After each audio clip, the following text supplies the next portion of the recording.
हितहरिवंश महाप्रभु के चरण सेवक श्री हरिराम व्यास जी ओरछा के राजा मधुकर शाह के गुरुदेव थे। हरिराम व्यास जी सब जगह गए, भारत में विद्वान थे, अपनी विद्वत्ता से सबको परास्त करने जाते थे, पर जब वो वृंदावन आए तो यहां से कभी जा ही नहीं पाए। क्यों नहीं जा पाए, एक आध दिन कथा में हम कभी सुनाएंगे वो चरित्र भी। पर हरिराम व्यास जी वापस नहीं गए वृंदावन से, अब तो वृंदावन में ही रहने लगे, वृंदावन में ही सुख लेते, वृंदावन में ही आनंद करते। ओरछा के राजा मधुकर शाह को अपने गुरुदेव की इतनी याद आई कि उसने सैनिकों को भेजा कि जाओ जाकर के हमारे गुरुदेव श्री हरिराम व्यास जी को लेकर के आओ। सैनिक गए, हरिराम व्यास जी नहीं गए। तो मधुकर शाह ने विचार किया सैनिकों के भेजने पर नहीं आएंगे, ब्राह्मणों की बहुत मानते हैं, मैं ब्राह्मणों को भेजूंगा तो वो आ जाएंगे। ब्राह्मण गए, ब्राह्मण आए, ब्राह्मणों का खूब सत्कार किया हरिराम व्यास जी ने, अपने आसपास बिठाया। ब्राह्मणों ने निवेदन किया, बोले व्यास जी चलो वृंदावन से चलो। जैसे कोई वृंदावन से जाने की बात करता ना, तो हरिराम व्यास जी ये सोचते आज मुझसे अपराध क्या हुआ जो मुझसे किसी ने वृंदावन त्यागने की बात करी है। सोचो, स्थिति विचार करो हरिराम व्यास जी की। तो जैसे ही कोई कहता कि व्यास जी ओरछा वापस चलो, तो हरिराम व्यास जी चिंतन नेत्र बंद करके विचार करते, आज सवेरे उठने के बाद अब तक मैंने क्या अपराध किया जो मुझे वृंदावन छोड़ने की आज्ञा मिल रही है कहीं से।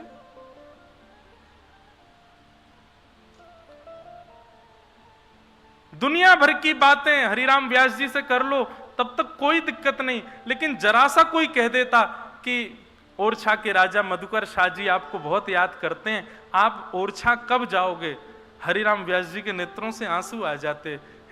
हे श्याम सुंदर, हे श्री जी, मैंने क्या अपराध कर दिया जो मुझे वृंदावन त्यागने की कहीं से बात सुनने को मिल रही है। ऐसी स्थिति हो जाती। निकल पड़ते वृंदावन की परिक्रमा में, और परिक्रमा में जो मिलता सबसे क्षमा मांगते, मुझे क्षमा कर दो, मुझसे कोई अपराध हो गया है जो मुझे वृंदावन त्यागने की आज्ञा हो रही है। ऐसी स्थिति थी श्री हरिराम व्यास जी की। हम लोगों की स्थिति कैसी? हम आपकी नहीं, अपने आप को भी उसी में रखते हैं। हमको कोई जरा सा कोई लोभ दे दे, दिल्ली में ऐसा ऐसा होना है, बंबई में ऐसा ऐसा कुछ है, कोई समायोजन है, कोई कार्यक्रम है, आपको उसमें पुरस्कार मिलेगा, इतना धन मिलेगा, आदि आदि, हम तुरंत व्यवस्था करते हैं, निकल जाते हैं। हरिराम व्यास जी ऐसी स्थिति में आ गए। एक दिन ब्राह्मणों ने जाकर के श्री हितहरिवंश महाप्रभु से प्रार्थना की, व्यास जी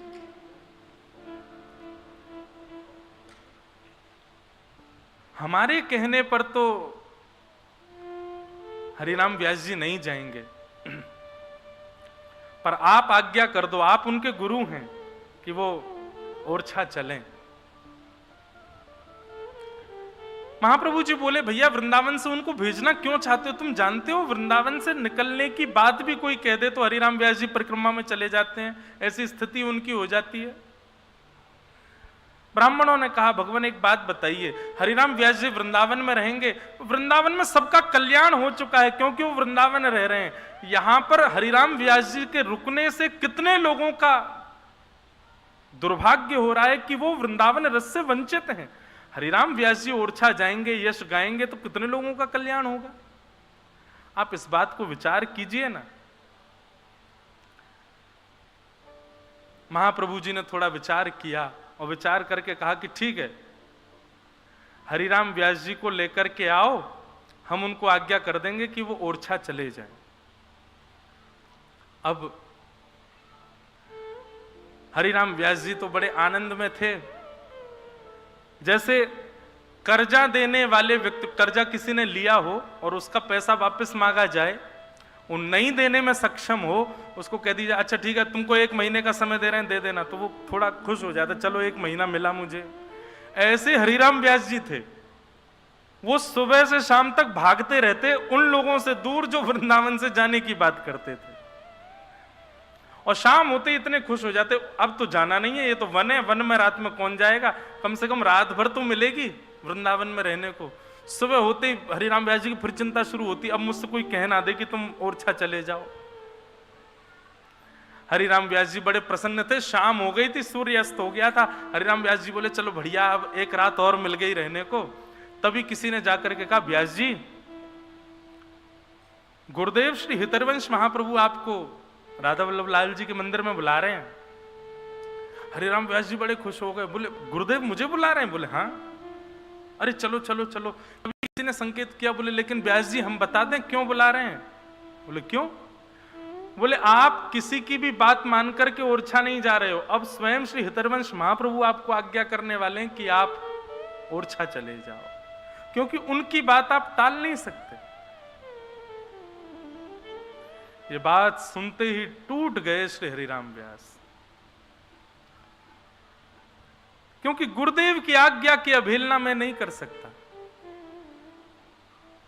लता पत्र वृक्षों से लिपट करके रोने लगे, बोले अब तो मुझे जाना ही पड़ेगा, गुरुदेव कहने वाले हैं। कहीं से काली स्याही लेकर के, कालीत लेकर के अपने नेत्रों पर, मुख पर, नाक पर, पूरे मुख पर कालीत पोत ली। राह में एक गधा चल रहा था, उस गधे को प्रणाम करके उस पर बैठ गए हरिराम व्यास जी और जाने लगे राधा वल्लभ जी के मंदिर की ओर। किसी ने जाकर के ये स्थिति सुना दी हितरवंश महाप्रभु को, जाके बोले वो तो गधे पर बैठे हैं, मुंह पर पूरे पर कालीत पोत लिए, पागलों जैसी स्थिति हो गई है, महाराज जी आप चल करके रोकिए उनको। दौड़ करके गए महाप्रभु जी और जाकर के हरिराम व्यास जी को उतारा, मुख धोया, बोले क्या कर रहे हो, गधे पे घूम रहे हो, मुंह पे कालीत पोत के, ये क्यों कर रहे हो इस प्रकार का व्यवहार? हरिराम व्यास जी कहते हैं वृंदावन जिसको छोड़ना पड़े उसकी स्थिति यही होनी चाहिए, मुंह पे कालीत पोत ले, गधे पे बैठ के घूमे, उसका कितना बड़ा दुर्भाग्य है कि श्री जी उसको अपना नहीं रही है। महाराज मेरी तो स्थिति यही हो रही है, अब आप आज्ञा कर दीजिए मैं अभी चला जाऊंगा, लेकिन माफ कीजिएगा मेरी स्थिति मैं आपको पहले ही बता दूं, आपकी आज्ञा मान करके मैं चला तो जाऊंगा, लेकिन अब मेरे वश में मेरे प्राण नहीं है। वृंदावन की सीमा जैसे ही समीप आएगी और वृंदावन की सीमा से एक पग बाहर जैसे ही मेरा तन रखेगा, प्राण वहीं निकल जाएंगे, क्योंकि अब प्राण वृंदावन के बगैर नहीं रह सकता। किसी के प्राण अन्न में है, किसी के प्राण जल में है, किसी के प्राण वायु में है, मेरे प्राण श्री वृंदावन में है, मैं यहां इसे तज करके कभी नहीं जा सकता। हितरवंश महाप्रभु ने पत्र लिख करके ओरछा के राजा को कह दिया, बोले क्षमा करना राजन, अब हरिराम व्यास तो कभी ओरछा नहीं आएंगे, तुमको मिलना तो तुम वृंदावन आ जाओ। वो वृंदावन नहीं त्यागेंगे।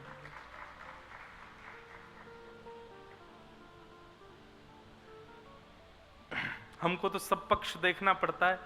अब इस पक्ष का यदि मैं भाव व्यासपीठ से रखता हूं तो कहीं ना कहीं यहां बैठे कई लोग ऐसे हैं जो जिनका जाना अनिवार्य है वृंदावन से, वो क्या करें?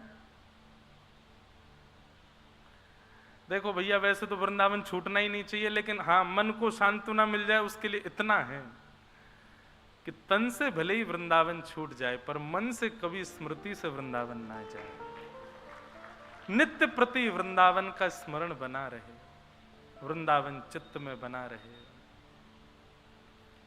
उठते बैठते सोते खाते पीते हंसते बैठ हर स्थिति में वृंदावन का स्मरण बना रहे, ऐसा वृंदावन। अच्छा, अगर कई लोगों के चित्त में यह भाव आ रही हो कि भाई ये व्यास जी कहीं ना कहीं ठाकुर जी से ज्यादा वृंदावन यश की महिमा गा रहे हैं, तो आप लोगों के मन में यह भेद आना एक दुर्भाग्यपूर्ण है कि आप वृंदावन को ठाकुर जी से विलग मानते।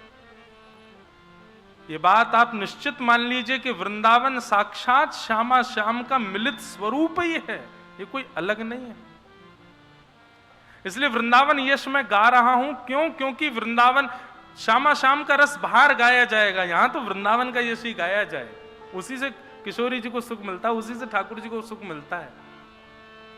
ऐसा समझो, श्री जी को सुख देने के लिए जहां जहां श्री जी विचरण करती हैं वहां वहां वृंदावन नहीं है, वो वृंदावन का रूप स्वयं श्री कृष्ण ही है।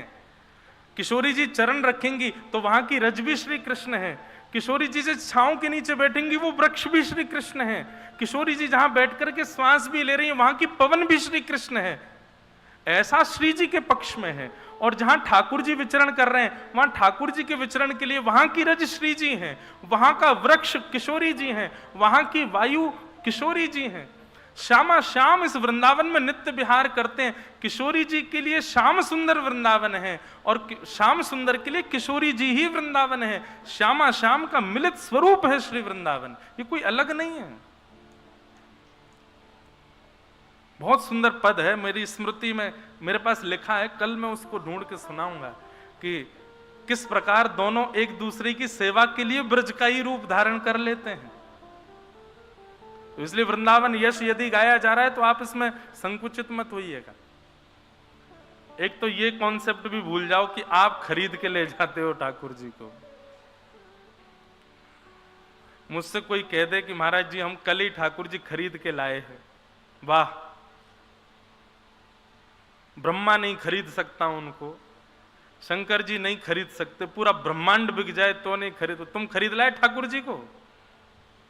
कई लोग कहते महाराज जी जयपुर में हम लोग बनवा रहे हैं ठाकुर जी, मार्वल के ठाकुर जी। कैसे कह सकते हो आप ये बात? कोई कहे सस्तो कोई कहे महंगो, पर ये मोल से नहीं आते हैं, ये तो आवत प्रेम के मोल रे, मैंने लियो रे गोविंदा। वास्तव में ठाकुर जी आपका चयन करते हैं, आप ठाकुर जी का चयन नहीं करते। दुकान में बैठ करके ये छोटे हैं, ये मोटे हैं, ये पतले हैं, ये गोरे हैं, ये कारे हैं, ये सुंदर हैं, ये ज्यादा सुंदर हैं, ये इस प्रकार से गोपाल जियों में जो ये भेद है ये आप नहीं करते हैं, बल्कि ठाकुर जी विचार करते हैं। जो कंजूस है आगे संग मैं ना जाऊंगा, सोई आपके मन में आता है ये वाले नहीं दूसरे दिखाओ। तब पीछे खिड़की में बैठे एक ठाकुर जी के हाँ याकू मैं झेल लूंगा, मुझे दे दो। वो जैसे ही आता हाँ ये बढ़िया है इनको दे दो। आप नहीं चुनते हैं, ठाकुर जी चुनते हैं आपको। इसीलिए अनुभव करना कभी आप घर घर में, हम तो घर घर जाते हैं, ठाकुर जी देख के हमको पता चल जाता है कि ये अर्चक जो है ये कंजूस है, कि ये लोभी है, कि ये क्रोधी है, कैसा। ठाकुर जी की सेवा से ही पता चल जाती है। क्यों? ठाकुर जी उसके अनुरूप आए हैं उसके पास।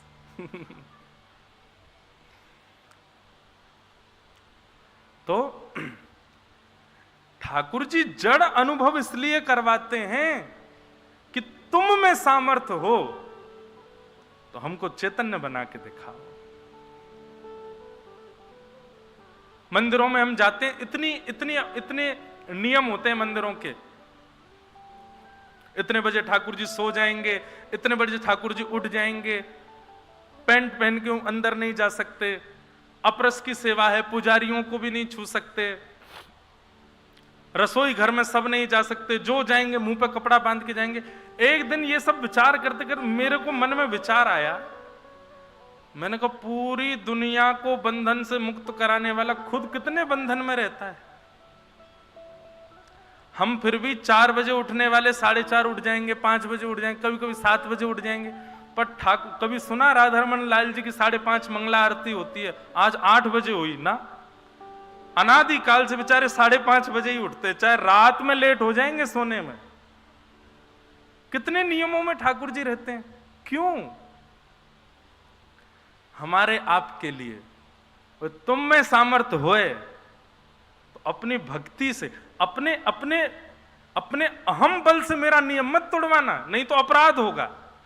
तुम्हारी भक्ति में बल हो तो हमारा नियम तोड़वा के दिखाओ। बिना नहाए धोए ठाकुर जी का भोग नहीं बनता, लेकिन कर्मा बाई के भाव ने बिना नवे धोए ठाकुर जी का भोग बनाया भी, अपने हाथ से खवाऊ दियो। ठीक उसी प्रकार हम आप सबको चैलेंज है, बेटा तुम में हिम्मत है तो अपने भक्ति भाव से हमको चैतन्य करके दिखाओ, हम हो जाएंगे चैतन्य। तो ठाकुर जी का पहला रूप क्या है? सत्य। ठाकुर जी का दूसरा रूप है चैतन्य। और ठाकुर जी का तीसरा रूप क्या है? आनंद। जिस प्रकार सेकंड क्लास में जाने के लिए फर्स्ट क्लास पास करनी पड़ेगी, थर्ड क्लास में जाने के लिए सेकंड क्लास पास करनी पड़ेगी, कॉलेज में जाने के लिए हायर 11th 12th आदि सब अच्छे मार्क्स क्रॉस करके जाओगे तब तुम होगा ग्रेजुएशन कर पाओगे, हायर स्कूल्स में कॉलेजेस में एडमिशन होगा। ठीक वैसे ही सबसे पहले ठाकुर जी का सत्य स्वरूप जानना पड़ेगा, फिर उनको जड़ से चैतन्य करना पड़ेगा, उसके बाद ये तीसरा वाला सुख मिलेगा जिसको हम कहते हैं आनंद। ठाकुर जी आनंद देंगे, फिर सुख नहीं मिलेगा, फिर आनंद मिलेगा। और सुख में और आनंद में बहुत अंतर होता है। सुख सदैव संसार की वस्तुओं में मिलता है और सुख का एक नियम है कि वो उतनी अनुपात में मिलेगा तो ही आपको अच्छा लगेगा, उससे अधिक मिलेगा या उससे कम मिलेगा तो आपको अच्छा नहीं लगेगा। पर आनंद का स्वरूप कैसा होता है? जितना ज्यादा मिलेगा उतना कम लगेगा। और बार बार, मतलब ऐसा समझ लो जैसे पानी पीने पर प्यास बुझती है, ये सुख है। पानी जब दिखता है, पानी जब ओष्ठ से लगता है, पानी जब अधर से भीतर जाता है तब तक वो सुख लगता है, लेकिन जैसे जैसे घूंट भीतर जाती है धीरे धीरे वो सुख कम हो जाता है। फिर एक गिलास जल देख करके आप जितने प्रसन्न हो रहे थे, दूसरे गिलास का जल भले ही रखा रहे, कितना भी समूह पानी का आ जाए, उसके प्रति ज्यादा रुझान नहीं होगा। इसको कहते हैं सुख। पर आनंद का स्वरूप कैसा होता है? जितना जल पान करोगे उतनी प्यास बढ़ेगी, उतनी ज्यादा उत्सुकता आएगी, और पान करूं और पान करूं, और मिले और मिले और मिले, ऐसी भावना जहां प्रस्तुत हो उसको आनंद कहते हैं। इसलिए ये एक पैरामीटर भी है नापने का। क्या नापने का? कि वास्तव में वृंदावन रस आपको प्राप्त हुआ है कि नहीं। वृंदावन आने के बाद पुनश्च यहां से जाने की अवधि का इंतजार प्रारंभ हो जाए, यहां से जाने की इच्छा प्रकट हो जाए, और जाकर के आप अन्य कार्यों में लगकर के वृंदावन को विस्मृत कर जाओ, तो निश्चित समझ लीजिएगा कि अभी वृंदावन रस का जो अनुपात है वो क्षणिक मिला है आपको। लेकिन स्थिति ऐसी हो जाए जैसे जैसे वृंदावन से जावे की घड़ी आए तैसे तैसे आंसू बहने लग जाएं, और बस स्थिति ये हो जाए अब कैसे जाएंगे, क्या करेंगे। हमारे वृंदावन के एक रसिक, उनका नाम श्री हरिराम व्यास। ऐसा श्री वृंदावन, भागवत में एक जगह वर्णन आता है, वृंदावन प्राप्त करने के लिए यदि कोई तपस्या का विधान हो तो वो क्या है? बोले बद्रिक आश्रम में यदि कोई व्यक्ति तपस्या करे और तपस्या करते हुए प्राणों की आहुति दे दे वहीं तप करते करते, तो बद्रीनाथ में तपस्या का फल ये होगा कि उसको वृंदावन में जन्म मिल जाएगा। और उसी का परिणाम है कि स्वयं श्रीमन नारायण शंख चक्र गदा पद्मधारी चतुर्भुज रूपधारी श्रीमन नारायण भगवान बद्रीनाथ में बैठ करके नित्य तप क्यों कर रहे हैं? ताकि हर युग में जब कृष्णावतार हो तो हमको वृंदावन प्राप्त हो, ब्रज प्राप्त हो। तो निश्चित है कि भैया हम ब्रजवासी ने कभी ना कभी तो बद्रीनाथ में तपस्या करी होगी, यही कि हमारे ब्रजवासी बन पाए या बार ये ब्रज मिल पाए हो हमें। तो भैया ये ब्रज बड़ा दुर्लभ है, बड़ा आनंददायी है। हम क्या करें, आज तो कथा में अद्भुत ही हो रहा है, वृंदावन के आगे हम जा ही नहीं पा रहे, कथा हमसे हो ही नहीं रही, वृंदावन ही वृंदावन निकल रहा है मुख से। और ये भूमि का प्रभाव है, ये सही बता रहे हैं, भार होता नहीं है। भार लोग कई कथा कराते हैं तो वो कहते हैं महाराज जी वृंदावन रस सुनाइए, वृंदावन के पद सुनाओ। मंच पे बैठती भूल जाता हूं मैं, याद ही नहीं आते मुझको। और ये बात है क्योंकि यहाँ के वातावरण में, यहाँ की वायु में, वायु थोड़ी है, बुरा मत मानियो, बाहर की जितनी वायु है वहां की वायु में साक्षात श्री हनुमान जी विराज रहे होंगे, पर वृंदावन की वायु में तो स्वयं श्यामा श्याम विराज रहे हैं, रसिक जन विराज रहे हैं, हमारे रसिक बिहारी विराज रहे हैं। वे आकर के वायु के रूप में स्पर्श करें तो वही निकलेगा जो यहां है। घड़ा में लोटा डाल करके निकालोगे तो वही निकलेगा जो भरो होगा। जल होगा तो जल निकलेगा, शरबत होगा तो शरबत, दूध होगा तो दूध, छाछ होगी तो छाछ। और वृंदावन में यदि आप हमारे मुख रूपी टोटी खोलोगे तो यहां तो यही निकलेगा जो है। चलो फिर से कथा में चले हैं। सच्चिदानंद रूपाय विश्वोत्पत्त्यादि हेतवे तापत्रय विनाशाय श्री कृष्णाय वयं नमः। भगवान के 3 रूप हैं। सच्चिदानंद रूपाय, वृंदावन के भी 3 रूप हैं। वृंदावन भी सत्य है। सत्य क्यों है? क्योंकि कभी वृंदावन का प्रलय नहीं होता। बंधुओं, पृथ्वी से लेकर के कहां तक कहें, रसातल से लेकर के और ब्रह्मलोक तक सबका प्रलय होता है। अच्छा, प्रलय होता किसका? प्रलय उसका होता है जो ब्रह्मा ने बनाया है, जो ब्रह्मा के द्वारा निर्मित है। तो पाताल से लेकर के, रसातल से लेकर के और ब्रह्मलोक तक सब ब्रह्मा ने बनाया है। लेकिन वृंदावन ब्रह्मा की कृति नहीं है। श्रीधाम वृंदावन को तो स्वयं श्री जी ने बनाया है। श्री राधा करा वरिचित पल्लव बल्लरी के, स्वयं श्री किशोरी जी ने अपने हाथों से निर्माण किया है श्रीधाम वृंदावन का। यहां ब्रह्मा की गति नहीं चलती है, ब्रह्मा की स्थिति नहीं चलती है। इसलिए वृंदावन सत्य है, वृंदावन चैतन्य है। चैतन्य क्यों है? ना जा पाओ राधा रमण, ना जा पाओ राधा वल्लभ, ना जा पाओ वृंदावन बिहारी लाल। अरे हम ब्रजवासी हैं, इतनी भीड़ आती है मंदिरों में कि हम ब्रजवासी स्वयं नहीं जा पाते मंदिरों में। तो इसको मतलब कहा है, हम लोग दर्शनार्थी नहीं है, हम लोग भावुक नहीं है, हम लोगों को इच्छा नहीं होती दर्शन की। नहीं, वृंदावन में बैठे रहो, कछु मत करो, यहाँ की हवा लेती रहो, वही में ही सब आनंद है, वही में सब सुख है। क्योंकि साक्षात चैतन्य है, ये साक्षात चैतन्य स्वरूप है। अच्छा, एक बात और कहूं, वृंदावन में राधा रमण जी केवल आपको गोपीनाथ बाजार में ही दिख रहे हैं, बिहारी जी केवल किशोरपुरा में ही दिख रहे हैं, राधा वल्लभ जी केवल सघन कुंज यमुना तट पर ही दिख रहे हैं। तो ये आपका बहुत बड़ा दुर्भाग्य है। राधा रमण जी काउदना कोई गली में ही दिख जाए, ऐसी गली में जहां राधा रमण जी को मंदिर ही नहीं, वहां राधा रमण जी दिख जाए। और कई बार होता है, कई वैष्णव लोग ऐसा बताते हैं, आते हैं दर्शन करके, बोले महाराज जी हम एक गली में गए थे, वहां गली में गए, वहां पे एक मंदिर था, वहां मंदिर में दर्शन किए, वो तो कोई और ठाकुर जी थे ही नहीं, वो तो राधा रमण जी थे। हमने कि वो होंगे तो कोई और ही ठाकुर, पर तुम्हारी दृष्टि में ठाकुर जी बैठ गए, अब जहां देख रहे हो वहीं राधा रमण जी दिख रहे हैं। तो मतलब केवल वही मंदिरों में ही आपको ठाकुर जी दिख रहे हैं, तो ये आपका दुर्भाग्य है। आप तो जहां देखो वहीं राधा रमण, जहां देखो वहीं बिहारी जी, जहां देखो वहीं राधा वल्लभ जी प्रकट हों, ये भाग्य है। तो सत्य है वृंदावन, चैतन्य है वृंदावन, और आनंद है वृंदावन। आनंदाम बुद्धिवर्धनम प्रतिपदम। इतनी भीड़ बढ़ गई वृंदावन में, लेकिन आनंद फिर भी कम नहीं हो रहा।